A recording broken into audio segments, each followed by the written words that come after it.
Fala galera, estamos ao vivo, show! Galera, hoje o tema é top, hoje o tema é excelente, hoje é um tema que faz a diferença no teu dia a dia, vai fazer a diferença na sobrevida do teu paciente e num jeito de evitar que o teu paciente perca a perna. Hoje a gente vai falar sobre alívio de pressão no pé diabético. O pessoal tá chegando, a Dani tá aí, beleza? Galera, hoje a gente vai falar um pouquinho sobre pé diabético. Se você não sabe quem que é esse careca barbudo que está na tua frente, meu nome é Afonso, eu sou cirurgião vascular e endovascular e eu sou o cara que te ajuda a lidar com as complicações do paciente mais delicado do teu plantão, que é o paciente vascular, tá? A gente pega lives direcionadas para médico, não especialista, exatamente para aquele cara que está na linha de frente. Você que está na UBS, você que está lá no PS, lá na porta do pronto-socorro. Aqui a ideia é você saber como resolver o problema do teu paciente. E hoje, em especial, a gente vai falar sobre o pé do diabético. Como lidar com as complicações no membro inferior do paciente diabético. Tá? Todas as nossas lives elas ficam no ar por uma semana, depois elas ficam na nossa comunidade de alunos do curso 10 em 12, 10 anos de experiência em vascular em 12 semanas. Mas hoje eu não vou falar nada do curso, hoje a nossa ideia é falar sobre o pé do diabético. Vocês já ouviram falar de complicações do diabetes, galera? O diabetes a longo prazo, ele pode levar a um problema que é o seguinte, ele pode levar a lesões a longo prazo em microcirculação. Você tem macroangiopatia diabética e microangiopatia diabética. Vocês já ouviram falar disso? Joga no chat pra mim, só pra ver se eu tô falando sozinho ou vocês estão me acompanhando, galera. O que acontece, pessoal? Você tem o seguinte, ó. O diabetes, o que acontece? Os picos hiperglicêmicos muito persistentes, eles podem levar a alguns problemas. Eles podem levar a microsangramentos, né? De uma forma bem mais simples, tá? Isso pode acontecer em alguns lugares onde tem capilar. Onde tem capilar, que vocês sabem? Um lugar que chama muita atenção, todo mundo lembra, é retina. Na retina ele pode fazer infiltrados algodonosos, daí pode levar ao que a gente chama de retinopatia diabética. E como que você trata isso? Você vai tratar isso como? Queimando isso daí com laser e você vai cauterizar os pontos de sangramento. Se acontecer isso perto da região da mácula, o cara tem uma perda visual violenta, né? Outro lugar onde tem microcirculação, que todo mundo lembra também, rim, glomérulo renal, né? Então o que acontece? Você pode levar o que a gente chama de glomerulonefrite, a GESF, né? A esclerose segmentar. Então o que acontece? Isso daí pode levar à perda da função renal. Como? Fazendo síndrome nefrótica. Para não falar que o diabetes é a primeira ou segunda principal causa de insuficiência renal dialítica no mundo, tá? Onde mais? Na realidade, o pessoal lembra muito do vasa vasorum e do vasa nervorum, né? A lesão do vasa vasorum pode levar a pessoa a ter o que a gente chama de oclusão das artérias menores, né? Então, o que acontece? Você tem um padrão de aterosclerose mais avançado do que do não diabético, né? Então, o que acontece? Funciona como se o cara fumasse pra vida sem nunca colocar um cigarro na boca, tá? Então, o que acontece, galera? Diferente do cara que é tabagista, que faz um padrão de oclusão aorto-ilíaca, tá? O padrão do diabético não é um padrão nem aorto-ilíaco, de ter a oclusão da aorta ou das artérias ilíacas, ou um padrão femoropoplíteo, de fechar femoral superficial, tá? O padrão que acontece é nas artérias de calibre menor, né? O padrão da isquemia no diabético é um padrão poplíteo distal. Então o cara geralmente tem pulso femoral, tem pulso poplíteo, não tem pulso nas artérias de perna. E isso tem um fator muito pior em relação a prognóstico para você revascularizar esse paciente. Porque além desse padrão de artérias de calibre menor, que são mais difíceis de você abrir, tem um outro fator que é o seguinte. É um padrão de aterosclerose que faz a calcificação da túnica média, que é o que a gente chama de calcificação de Monckeberg. Então, isso leva a alguns detalhes que pioram bastante. O pessoal do vascular raiz que está em campo, está aparecendo, aí é um pessoal que deve estar bem habituado, porque eles lidam muito com o dia a dia no paciente diabético. Quando a gente vai avaliar o paciente aterosclerótico, é muito comum a gente fazer uma coisa para graduar o grau de isquemia, que a gente chama de índice tornozelo braço. Você insufla o manguito na perna e você compara com o do braço. Como a artéria está inteira calcificada, você não consegue comprimir a artéria. Então, Então, você perde um parâmetro. Você vê que o índice tornozelo-braço ele é falsamente aumentado nesses pacientes, a ponto de acabar sendo mais seguro, mais confiável a gente fazer o que a gente chama de índice de hallux. Tá? O que é muito difícil a gente ter manguito de pênis para você usar no dedão. Ou às vezes o teu paciente nem tem o dedão para poder fazer isso. Tá fazendo sentido, galera? Vocês estão comigo? Eu tô indo um pouquinho mais rápido, mas eu tô só seguindo uma linha de raciocínio. Tá dando para acompanhar?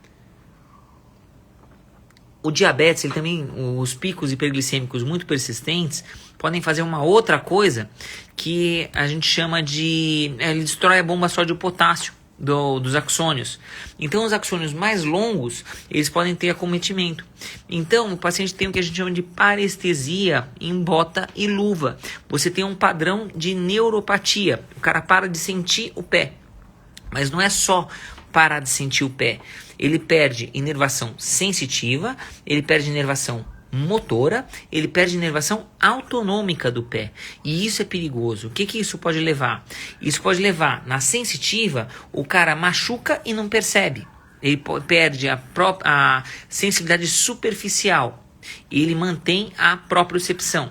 Então, é um paciente que ele machuca sem perceber. Você tem alguns testes que você pode utilizar mais iniciais.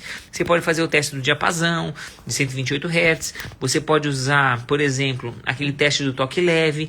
Tem o teste do monofilamento, que é um que é bem comum de usar na UBS, que é o teste de Semmes-Weinstein, né? Quem tá aí, dá um sinal de vida aí pra mim. Vê se vocês estão acompanhando, se já viram esse tipo de coisa lá na UBS, pessoal.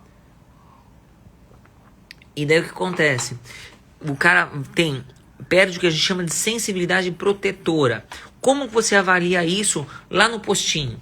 No postinho de saúde tem uma coisa que é o monofilamento de 10 gramas, que é um filamentozinho laranjinha, que você pode testar na ponta do dedão, do hallux, do terceiro dedo e do quinto dedo. Você testa 3 vezes em cada região, nos 2 pés, vendo se o cara sente ou não. Se ele errar mais do que 2 das 3 vezes que você for testar em cada região, você pode, sendo que você vai falsear também algumas vezes para testar. Você vai notar que se esse paciente errar mais do que 2 vezes em cada região, ele não tem sensibilidade protetora. Resumindo, ele machuca sem perceber. Ah, mas eu não tenho esse monofilamento, é caro esse negócio. Velho, tem estudo mostrando o seguinte: o consenso do International Working Group de 2023 e o consenso brasileiro da Sociedade Brasileira de Diabetes de 2024 falam o seguinte: o teste do toque leve, o que é tocar com o dedinho, e o dedo eu acho que imagino que você tenha, né? O teste do toque leve, ele tem a mesma sensibilidade e especificidade, ele é equivalente ao teste de Semmes-Weinstein. Então você pode utilizar ele para você poder fazer isso. Então, você pode testar a sensibilidade protetora dessa forma. Assim, para fazer testes mais elaborados, como que está na diretriz da SBD de 2022, de neuropatia diabética, é aquele que precisa do diapasão, que precisa fugiu o nome agora, daquele martelinho para você testar reflexo. Esse daí é um pouquinho mais delicado, você pega mais precoce. Mas, se você for testar só a sensibilidade protetora, você consegue usar só usando o seu próprio dedo. Tá tudo bem, galera? Vocês estão comigo? Que mais? Você tem alteração sensitiva, você pode ter alteração motora. Então, o que acontece? Você perde a inervação intrínseca do pé. Perdendo a inervação intrínseca do pé, o que acontece? O pé perde a conformação normal dele. Então, deixa eu pegar uma imagenzinha para ficar mais fácil para vocês. Aqui, o teste de Semmes-Weinstein está aqui, pessoal. Onde você testa, né? Você testa só até um filamentozinho ficar um pouquinho mais entortadinho, tá? Só para garantir que você vai usar só 10 gramas. Tá?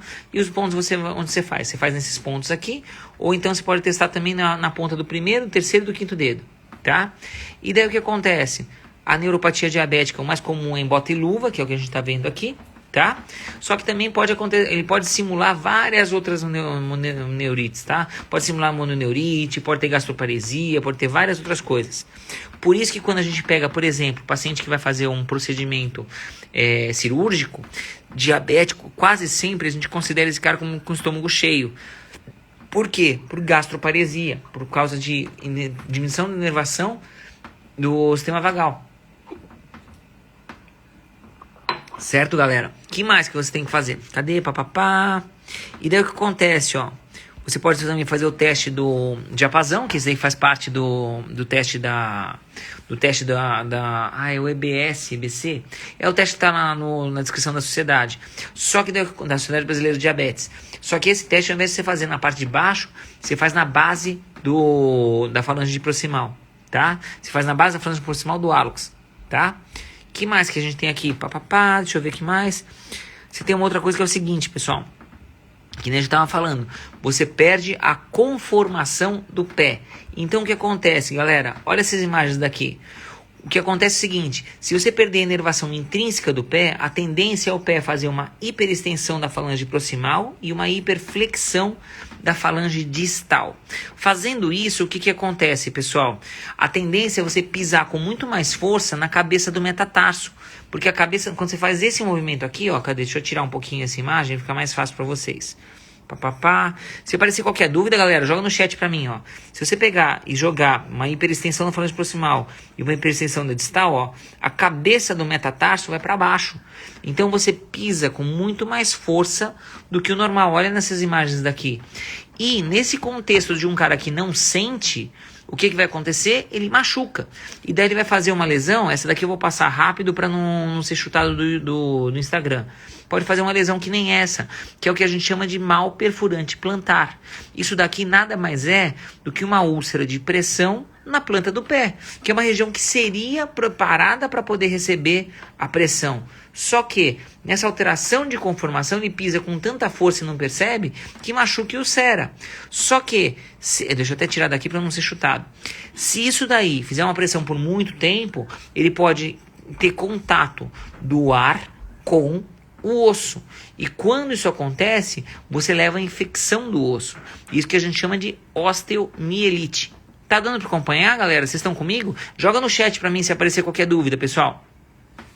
O que acontece? Quando você faz isso, você acaba ficando nesse contexto.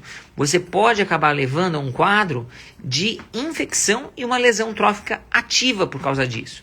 E galera, um paciente diabético que tem ferida aberta, tem estudos grandes, recentes, que mostram o seguinte: a taxa de mortalidade desse paciente é comparável à de câncer metastático.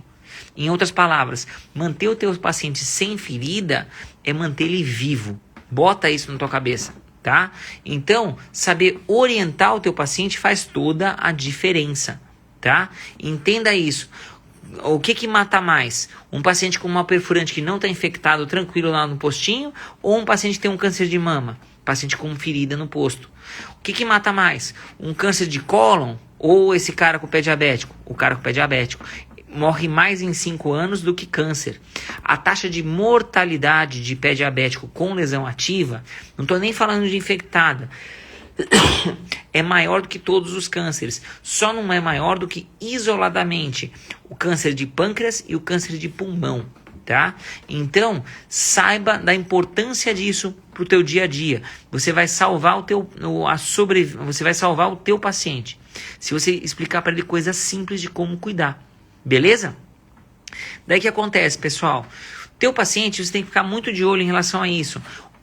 Ele tem que evitar feridas. Outra coisa, assim, a gente falou de neuropatia sensitiva, a gente falou de neuropatia motora, mas também existem os sistemas simpático e parasimpático. Você tem a neuropatia autonômica também. Então, o cara perde os axônios mais longos. Ele perde a inervação simpática do pé. Então o que acontece? Geralmente, pode olhar, o pé do diabético, além de ter essas alterações, geralmente é um pé ressecado, tá? É um pé que tem mais tendência a fissuras. Por que é mais ressecado? Porque ele não tem comando para ter suor.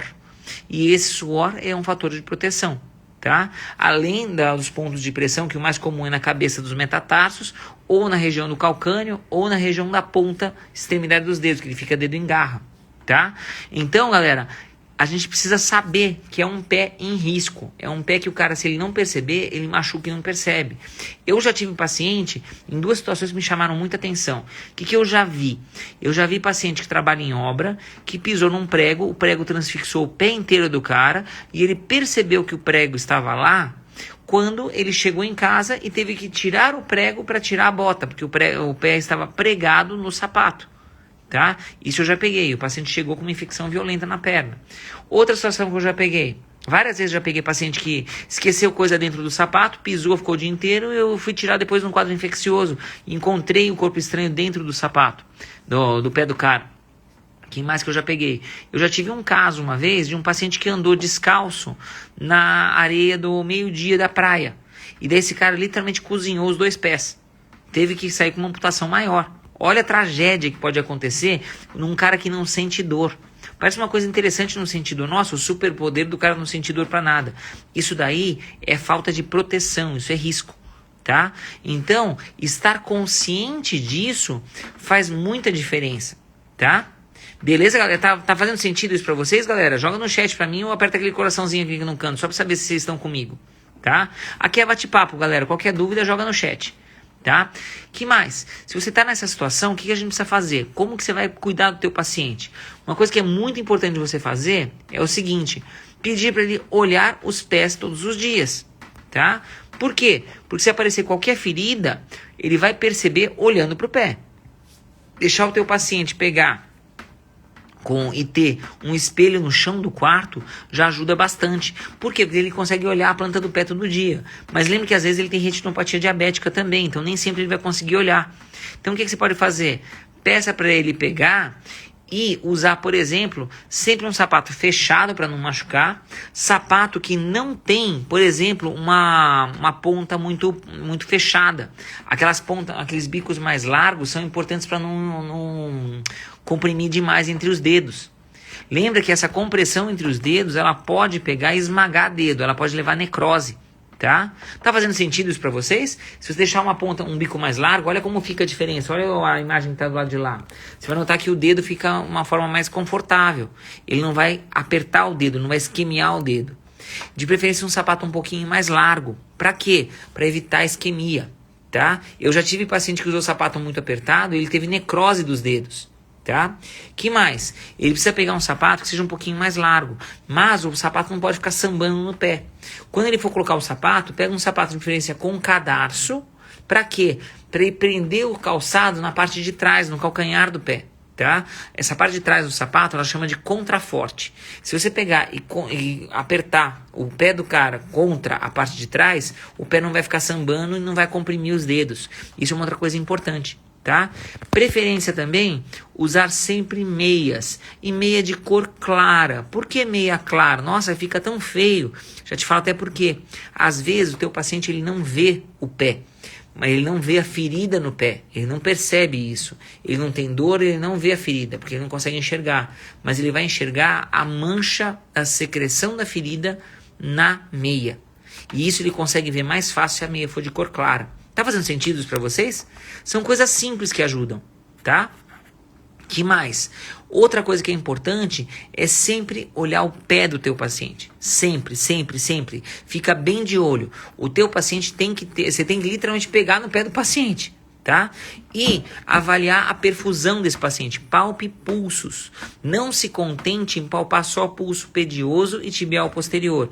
Palpe pulso poplíteo, palpa pulso femoral. Olha os pulsos desse teu paciente. Se o teu paciente não tem pulso distal, ele tem um risco maior. Isso é super importante. Isso muda, por exemplo, o tempo que ele leva para voltar com você, tá? Então, o que mais que a gente tem que ver? Outra coisa muito importante é o controle do diabetes. Vocês são clínicos, galera, então você vai saber lidar com isso muito melhor do que eu, tá? O que você tem? Tem estudo mostrando que se a hemoglobina glicada do paciente for acima de 8, uma ferida, por exemplo, leva 3 vezes mais tempo para cicatrizar do que se essa hemoglobina glicada estiver abaixo de 8. Então, galera, o controle glicêmico, o manejo glicêmico desse paciente é fundamental. Faz toda a diferença. Tá fazendo sentido, galera? Joga no chat pra mim. O que mais que a gente tem que pensar? Quando você tem um paciente que já passou por uma amputação, tá? Vamos lá, vamos pegar antes disso. De quanto em quanto tempo esse paciente tem que voltar, tá? Alguns fatores, tem uma correlação que a gente usa, que é do consenso do International Working Group, do consenso internacional, que ele vê o seguinte: se ele classifica o paciente por esse consenso em 3 graus, 0, 1, 2 e 3. 0, ele não tem nem neuropatia e nem tem alteração de pulso, tem pulso normal e você percebe que ele tem a perfusão totalmente normal. esse cara pode voltar ou a cada 6 meses a 1 ano, tá? Com você, sem pressa nenhuma. Se esse paciente tiver... Aqui, ó, cadê? Aqui, ó. Olha, essa imagenzinha aqui é bem legal. Cadê? Papapá. Isso aqui é do consenso do International Working Group. Isso daqui também foi replicado no consenso da diretriz brasileira da Sociedade Brasileira de Vascular, de 2024. Se o teu paciente tiver na categoria 0, que ele não tem nem neuropatia periférica, que é o PSP, e nem doença arterial periférica, que é o DAP, que está ali no canto, ele pode vir 1 vez por ano tranquilamente, é totalmente seguro. Se o teu paciente tiver neuropatia periférica documentada, o teste de monofilamento, o teste de toquilevia positivo, ou se simplesmente ele não tiver pulso, ele tem que vir pelo menos 1 vez a cada 6 meses. É um jeito mais seguro de você poder acompanhar. Para quê? Para olhar o pé do cara.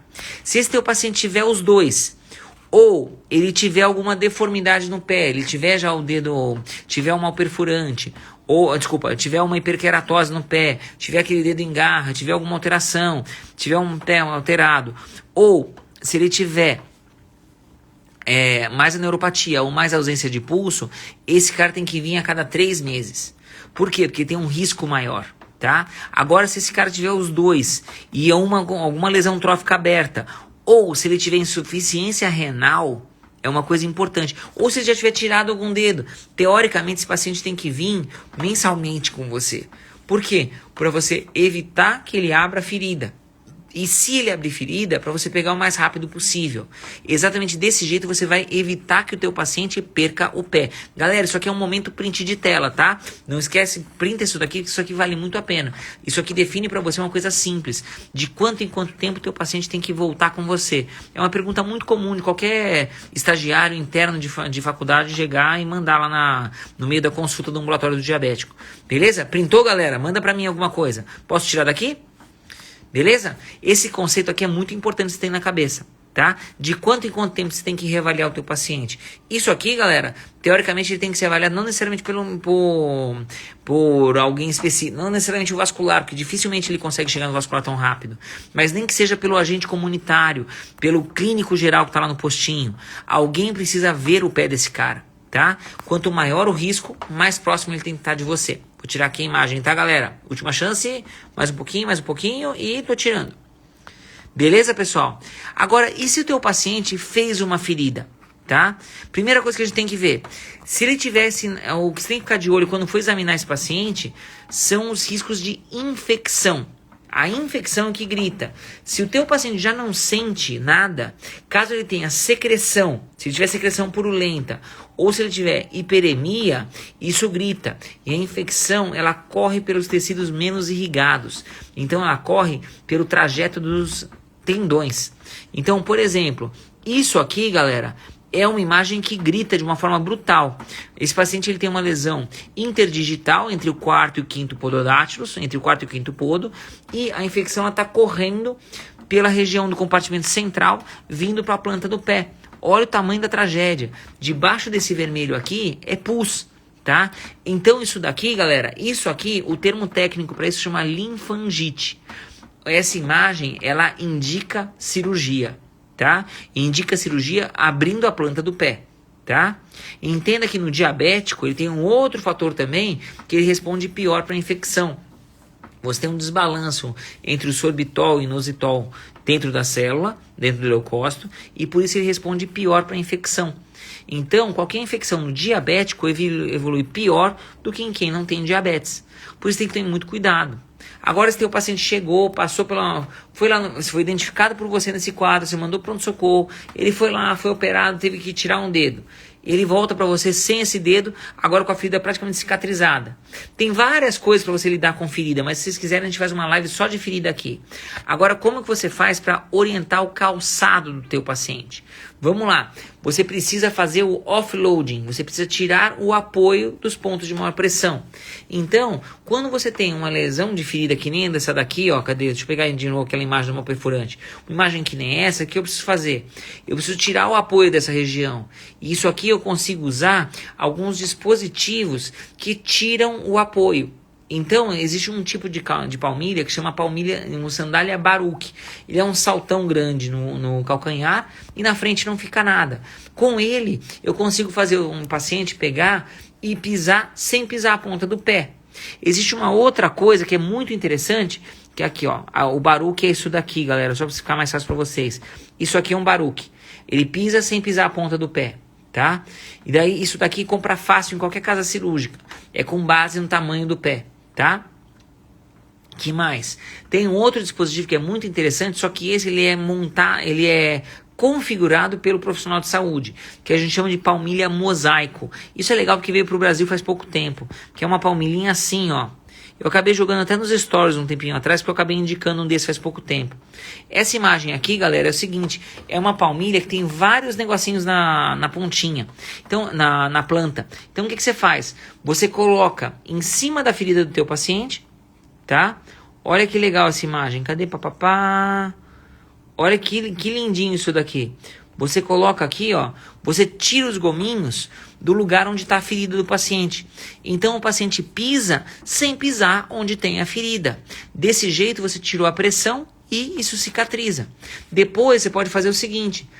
Depois que a ferida cicatrizar, o que você vai fazer? Você vai lançar a mão de fazer um molde de gesso do pé do teu paciente quando a ferida já estiver cicatrizada, para aí sim você fazer uma palmilha de contato total, que você tira o apoio. Olha, isso aqui é de um outro paciente. Olha que interessante o pé direito desse cara. Esse cara tinha uma amputação de alguns dedos na ponta do pé. Então, para o dedo não rodar, o que foi feito? Você teve uma adaptação aqui para fazer com que você adapte o pé de uma forma que você tira todo o apoio. Você tira todo o apoio daqueles pontos e você volta a dar a estabilidade do pé do cara. Então, desse jeito, você consegue fazer isso. Se você souber que isso daí precisa ser feito no teu paciente e souber prescrever, você vai dar o poder de resolver o problema do teu paciente, de manter ele sem ferida. E manter um paciente sem ferida é aumentar a sobrevida dele. Isso faz muita diferença. Como que eu prescrevo um baruque? Um receituário. Uso externo, sandália baruque, usar em pé direito, sobre o curativo todos os dias. Como que eu prescrevo uma palmilha de contato total? Ao centro de reabilitação, o SUS faz essas coisas, demora, mas faz. Ao centro de reabilitação, peço confecção de palmilha de contato total com diminuição de pressão em região tal, tal e tal, sei lá, cabeça de primeiro, segundo metatarso, região de diálogos, região de segundo podo, onde tem a lesão que você viu, ou região de hiperkeratose, com calçado hiper profundo, que é calçado que cabe uma palmilha mais longa, caso necessário, ao paciente tal, com doença tal, CID tal. CID, você vai pensar no que de CID? Isso vai ficar mais fácil para vocês. Se o teu paciente for diabético insulino dependente, E10. E10 você pode colocar E10-7, que é com múltiplas complicações, ou E10-5, complicação circulatória. Se ele não for insulino independente, E11-5. Se ele tiver uma ferida aberta, ele tem L9-7. Se ele tiver, por exemplo, se ele tiver uma amputação de dedos, S981, amputação nível de dedos, tá? E pacientes têm dificuldade de marcha, dificuldade para andar, R26. Então você já sabe quais os CIDs para você colocar embaixo. Esse tipo de coisa, esse tipo de pedido acaba precisando de CID, tá? Daí você coloca dessa forma, coloca uma cartinha e ele acaba indo lá. Às vezes existem formulários próprios. Eu acabo trabalhando fora da UBS. Então, às vezes, ele pega essa cartinha que eu faço, manda para a UBS, é feito um formulário próprio, que isso aí eu juro que eu não conheço, e de lá vai para outro lugar. Veja como que é a dinâmica no lugar onde você trabalha. E me manda, por favor, aqui nos comentários, como que é a dinâmica no lugar onde você trabalha. Ou então me manda no direct também, porque daí eu consigo melhorar isso na hora de orientar para outras pessoas. Passando pela internet a gente não tem limitação geográfica, né? A gente consegue passar para todo mundo ao mesmo tempo. Daqui de São Paulo eu já recebi feedback dessas aulas daqui de pessoal no Amazonas, no interior do Rio de Janeiro, no interior de Goiânia, no sul, no extremo norte, no nordeste. A gente consegue ter muito feedback legal daqui pela internet, é muito legal isso, tá? Então, saiba como lidar com o seu paciente, tá? O que mais que é importante a gente saber? Quando você pega e orienta o teu paciente, você consegue pegar e evitar que ele faça uma ferida. Curtiu, galera? Aqui a gente pegou tintim por tintim o que prestar atenção na ferida do teu paciente diabético. O que você precisa fazer para evitar que ele perca o pé. Beleza? Então a gente falou um pouquinho sobre controle do diabetes, a gente falou um pouquinho sobre como que acontece o mal perfurante plantar, a gente falou um pouquinho sobre como que é que você prescreve um calçado, quando que você usa um baruque, quando você usa uma palmilha mosaico, como que você orienta o teu paciente. Existe uma outra coisa também que você pode usar em alguns casos, que é, fala Mônica, tudo bem? Uma outra coisa que a gente usa também é o que a gente chama de gesto de contato total. Em algumas situações, você pode mobilizar o pé inteiro do paciente, sendo que no lugar onde tem a ferida, você deixa um apoio menor. É uma coisa que a gente pode fazer de uma forma que o paciente não tira. Acaba sendo a primeira opção. Tanto é que no International Working Group é a primeira indicação. Você só usa o removível quando o paciente não tolera o não removível. O problema do não removível é que ele não é tão fácil de colocar. Precisa ter treinamento para fazer e não é todo mundo que sabe. Tá? Então a partir daí, saiba, você que está aí no postinho de saúde, você que está na linha de frente, saiba como lidar com o teu paciente, que daí você vai evitar que ele perca a perna. Se você conseguir resolver, você vai evitar que ele tenha problema, e se por um acaso ele tiver algum problema, você consegue mandar ele pra gente antes e dar uma chance de salvar a perna dele, ou melhor ainda, salvar a vida dele. E lembra que a sobrevida de um paciente que tem ferida aberta é comparável com a de câncer metastático. Tá? Se vocês quiserem referência de artigo, manda para mim no direct que eu mando para vocês o artigo científico disso daí. É um artigo do pessoal da Califórnia, do Dr. David Armstrong. Tá? É um artigo bem interessante que compara taxa de mortalidade em 5 anos, de câncer, vários tipos de câncer, com os pacientes com neuropatia diabética e isquemia. Tá? A evolução do paciente diabético, quando não é controlado, é gritante. Beleza? Galera, essa live ela vai ficar no ar por uma semana, depois ela fica na nossa comunidade de alunos do curso 10 em 12. 10 anos de experiência em vascular em 12 semanas, tá? Eu tô ainda manejando essas coisas, essa coisa de reforma em casa é um inferno, velho. Então, eu tô com um pouquinho de dificuldade para acertar algumas coisinhas, mas a minha ideia é deixar essas lives no YouTube, lá no meu outro canal. Tá? Só que por enquanto eu tô deixando elas aqui no Instagram para depois ela ir lá pro YouTube. E elas ficam por um tempinho e depois elas ficam só para a comunidade de alunos. Beleza? Alguém ficou com alguma dúvida, alguma coisa? Alguém quer tirar alguma dúvida online, ao vivo, alguma coisa? Manda no chat, galera. A Mônica mandou assim, brilhou, doutor. Poxa, que legal. Faz tempo que não te vejo, Moniquinha. Que mais que mandaram aqui? Papapá. Sem grandes dúvidas da galera. Beleza, galera? Alguém ficou com alguma dúvida de como lidar com o paciente vascular? Ideias? Toda terça-feira, é que dessa vez eu tô fazendo de quarta por causa de logística, tá? Mas vou voltar a fazer de terça em pouquinho tempo. Acho que mais umas 2, 3 semanas eu consigo voltar a fazer de terça-feira.